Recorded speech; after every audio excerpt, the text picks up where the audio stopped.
el desarrollo del movimiento armado y las propuestas de caudillos revolucionarios Zapata, Villa, Carranza y Obregón. Durante la revolución, en distintas partes del país se levantaron en armas grupos revolucionarios con diferentes proyectos políticos. Las fracciones se organizaron en torno a caudillos como Emiliano Zapata, Venustiano Carranza, Francisco Villa y Álvaro Obregón. Algunos de ellos elaboraron documentos en los que plasmaron sus demandas. Con el Plan de Ayala, el movimiento zapatista expresaba las demandas de los campesinos que habían sido despojados por los hacendados porfiristas, por lo que los peones, los jornaleros y otros trabajadores del campo del centro y sur del país se unieron a dicho movimiento. El movimiento villista representó los anhelos y las necesidades de los campesinos en el norte del país, quienes reclamaban tierras para trabajar. Villa elaboró la Ley General Agraria, en la que destacaba la reducción de las grandes propiedades territoriales a límites justos, distribuyendo equitativamente las tierras excedentes.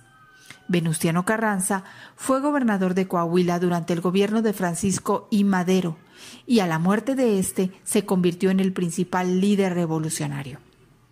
En septiembre de 1916, Carranza convocó un Congreso Constituyente en Querétaro, que elaboró y promulgó una nueva Constitución para impulsar la industria y favorecer la educación. Álvaro Obregón apoyó a Carranza y se sumó al ejército constitucionalista, pues coincidía con él en la idea de hacer de México un país próspero y moderno. Un caudillo es un líder que por sus cualidades personales es reconocido como jefe político y militar.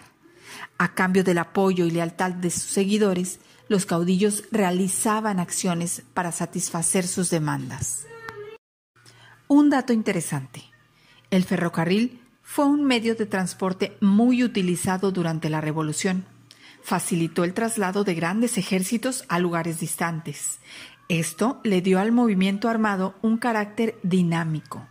Por eso, en los testimonios de la época, como son fotografías, películas y corridos, muchas veces los trenes figuran como protagonistas.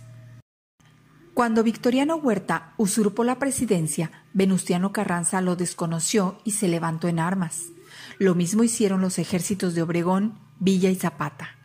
Además, Estados Unidos se negó a reconocer su gobierno. Ante esto, en agosto de 1914, Huerta dejó el país y Carranza entró triunfante a la Ciudad de México. Carranza ocupó de manera interina la presidencia, pero se enfrentó con muchos revolucionarios, entre ellos Villa y Zapata, quienes no estuvieron de acuerdo con él porque pensaban que no se identificaba con los intereses del campesinado. Los jefes revolucionarios se reunieron en Aguascalientes y nombraron presidente a Eulalio Gutiérrez. Así, los revolucionarios quedaron divididos en dos bandos. Por un lado, los carrancistas y por otro lado, los villistas y zapatistas. En el bando carrancista, el general Álvaro Obregón dirigió con gran éxito el ejército constitucionalista. Bajo su mando, las tropas de Carranza lograron victorias decisivas sobre sus adversarios en 1915. Las ideas de reforma social quedaron plasmadas en el Plan de Ayala y la Ley General Agraria.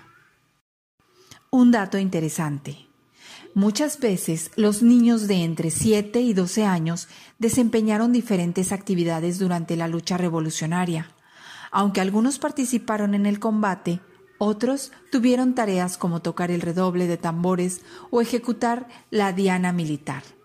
También fueron aguadores, caballerangos, mensajeros, centinelas y ayudaban a cocinar.